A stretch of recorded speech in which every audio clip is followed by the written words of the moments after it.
नमस्कार। मैं आपका दोस्त आदित्य वंदे मातरम कहानी का चौथा भाग लेके आ रहा हूँ।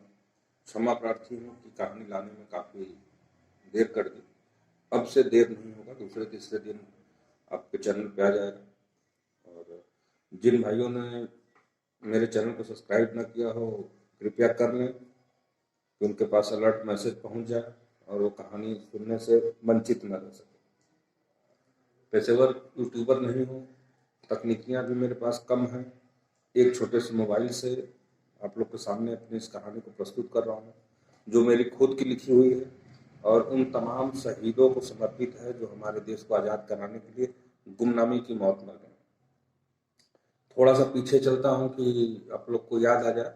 तीसरा भाग जो हम बंद किए थे, उस कहानी में हमारे क्रांतिकारी साथी पकड़े जाते हैं, जिसमें सूरज को राजू पे शक होता है, लेकिन इकबाल खां कहते हैं कि भाई भरोसे से कैसे कह सकते हो। तो सूरज जाते हैं राजू के पास उसकी परीक्षा लेने के लिए। इकबाल खान काफ़ी भारी मन से उसको कहते हैं जाने के लिए। यही सब बातों के साथ हमारा तीसरा भाग जो है खत्म हुआ था। चौथा भाग शुरू है, ध्यान से सुनिएगा, समय ज़्यादा नहीं लेंगे आपका। टार्चर रूम का दरवाज़ा खुलता है और दो सिपाही खाना लेकर अंदर आते हैं। कमरे में इकबाल खान प्रवेश करता है। एसएसपी जो उस समय जो भी रैंक रही हो ब्रिटेन में, ब्रिटिश इंडिया जो हमारे यहाँ कब्जा की हुई थी ईस्ट इंडिया कंपनी की, उसमें एसएसपी पोस्ट थी, एक मानी जानी पोस्ट हुआ करती थी। तो जब उस पोस्ट का अधिकारी इकबाल खान से पूछता है कोई सफलता मिली, तो इकबाल खान बोलते हैं कि श्रीमान, हमने उसको जो टार्चर करना था कर दिया, जो करना था कर दिया। अब उसको हम आराम से कुर्सी पे बैठाए हैं और सिपाहियों को बोले हैं कि उसको भरपेट खाना खिलाएं, पानी पिलाएं और उसके बाद वो सब कुछ बता देगा।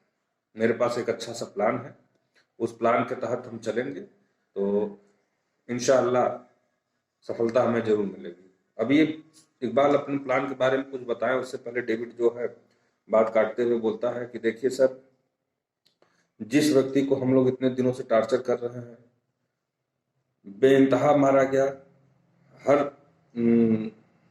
जो आजमाइश कर ली गई, हर तरीके से आजमा लिया गया, लेकिन जो अभी तक नहीं खुला, उसको ये जनाब खाना खिला के आ रहे हैं और इनके खाना खाने से बोल देगा। एसएसपी सवालिया नजरों से सूरज को देखता है, सॉरी इकबाल को देखता है, कुछ कहना चाहता है, उससे पहले इकबाल खान मुस्कुराते हैं और बोलते हैं कभी कभी जंग हमें सीधी नहीं छापामार तरीके से भी लड़नी चाहिए और छापामार तरीके से जंग लड़के हम बड़ी से बड़ी सेना को भी हराकर जंग जीत सकते हैं। एसएसपी कहता है कि जरा विस्तार से बताइए इकबाल खान, मुझे तो आप पे भरोसा है, यहाँ बैठे सभी जेंटलमैन को भरोसा हो जाए। क्योंकि वो ईस्ट इंडिया कंपनी के अधिकारी थे, सारे ब्रिटेन के थे, उसमें इक्का दुक्का इंडियन थे, जैसे हमारे इकबाल खान साहब क्रांतिकारियों इकबाल खान साहब थे। तो उसमें सभी लोग बातें इंग्लिश में हो रही थी, मैं उसको हिंदी में ट्रांसलेट करके एक सरल भाषा में बता रहा हूँ। इकबाल खान बोलते हैं कि जैसा आप लोग जानते हैं कि सूरज पांडे जिस ही नहीं तो तक घायल हो चुकी है। वो जो गिरफ्तार बंदा है उसका नाम सूरज पांडे है। इस स्थिति में शाम तक मिस्टर गोम्स यहाँ आ रहे हैं और अभी तक मार पीट कर हमने कुछ हासिल नहीं किया। तो ऐसे में ये कोई गारंटी नहीं है कि उसको और टार्चर करके मैं जो है उससे कुछ उगलवा सकता हूँ। सर आप ही कहते हैं, कप्तान की तरफ मुताबिक बोलता है, कि बुद्धि से बड़ी बड़ी जंग जीती जा सकती है, जिससे क्रांतिकारी, मैं भी ऐसी बुद्धि लगाया हूँ, मेरी भी एक ऐसी गुप्त योजना है जिस योजना को मैं भी आप लोग के सामने रखता हूँ और ये क्रांतिकारी सारा चीज अपने एक पत्र में लिख के मुझको दे देगा और हम लोग इसके सारे साथियों को पकड़ सकते हैं। और इकबाल खान अपनी योजना सभी लोगों को बताता है। योजना सुन के सभी लोग के चेहरे पे एक रहस्यमयी मुस्कान आती है और एसएसपी काफी खुशी मन से इकबाल के पीठ थपथपाते हुए बोलते हैं कि वाह इकबाल वाह, अगर तुमने ये कर दिखाया तो सरकार तो तुम्हें इनाम देगी, मैं भी तुम्हें खुश कर दूंगा। टार्चर रूम का दरवाजा पुनः खुलता है। एक पंजाबी युवक, सिख, पगड़ी वगैरह बांधे था, उसको कुछ सिपाही अंदर धकेल देते हैं। सूरज से लग रहा था उसके चेहरे से, हाव भाव से, कपड़े से, कि उसकी भी थोड़ी बहुत धुनाई की गई है। अरे भैया, पंजाबी युवक जो अंदर जाता कहता है, मैं कोई क्रांतिकारी नहीं हूँ, एक छोटा सा चोर हूँ, हमें छोड़ दो साहब, अब कभी इधर जो है नहीं आऊंगा। तभी एक सिपाही रौबदार मूछ वाला कहता, चुप साले, शाम तक ब्रिगेडियर साहब आ रहे हैं, उन्हीं से माफी मांगना, शायद छोड़ दें। शांति से बैठ, नहीं तो भी फिर धुनाई की जाएगी। पंजाबी युवक पास कोई चारा नहीं रहता है, वो शांति से बैठता है, लेट जाता है, और ऐसे लेटता है जैसे स्वतः खुद पे एहसान कर रहा हो। लेटे लेटे वो सूरज पांडे को घूरा है। सूरज पांडे उसको देखता है और हीन भावना से देखते हुए होता है, क्या देख रहे हो भाई? पंजाबी युवक कहता है कि देख रहा हूं कि तुम क्रांतिकारियों को क्या आनंद आता है, इतना मार खाते हो, फांसी पर लटकते हो, गोली खाते हो, अब फिर भी जो है क्रांति की मशाल जलाए हो। क्या कमी है?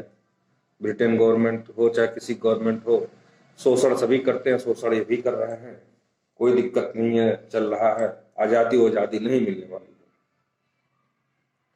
सूरज पांडे गुस्से में तलमला जाता है, आंखें उसकी लाल, और कहता है, माँ भारती के आजादी के दीवाने मर मिट जाएंगे, लेकिन आजादी की मिसाल नहीं बुझने देंगे, और जब तक हम देश को इन गोरों से आजाद नहीं करा लेते, तब तक हम किस क्रांतिकारियों को चैन नहीं आएगा। एक क्रांतिकारी मरेगा तो सैकड़ों क्रांतिकारी उसके जगह जन्म लेंगे। ठीक है, पंजाबी कहता, मरो, मुझसे क्या, बताओ उधर लघु शंका कर सकता हूं। सूरज गुस्से में कहता, जा बैठ मर। पंजाबी हंसते हुए जाता है। सूरज को अपनी पगड़ी हटाकर अपनी पहचान बताता है और एक पर्ची रख वापस लेट जाता है। थोड़ी देर बाद सूरज लड़खड़ाते हुए वहीं जाता है, पर्ची पढ़ता है। पर्ची में जो शब्द लिखा है उसको मैं आप लोग को बताता हूँ। प्रिय सूरज, जल्दी में पत्र लिख रहा हूँ, मैंने ब्रिगेडियर को मारने का बंदोबस्त कर लिया है, उसके बाद तुम्हें भी यहाँ से फरार कराना है, तब तक मैं भी इस कांड के बाद पुलिस की नजरों में आ जाऊंगा। अब खुल के दल का नेतृत्व करूंगा, पत्र पढ़कर पत्र को खा जाना, अपरिचित सा व्यवहार करना, ऐसा न लगे कि तुम मुझे जानते हो, और अपने पुराने अड्डे का पता बताकर मुझे वहां जाने को कहना। पुराना अड्डा जो अब खंडहर हो चुका है, जहां कोई लोग रहते नहीं है और जो काफी घने जंगलों में है। तुम सिर्फ इतना कहोगे कि सरदार, आप नदी के किनारे पुराने किले में जाकर मौजूद व्यक्ति को यह बता देना और ओखला जाने के लिए बोलना। पत्र पढ़ने के बाद सूरज उसको खा जाता है। पत्र पढ़ते ही सूरज की आंखों में बिजली से चमक जाती है, उसके चेहरे की रौनक आ जाती है जैसे कुछ हुआ ही ना हो। अब सूरज जाकर जहां से उठा था वहीं बैठ जाता है।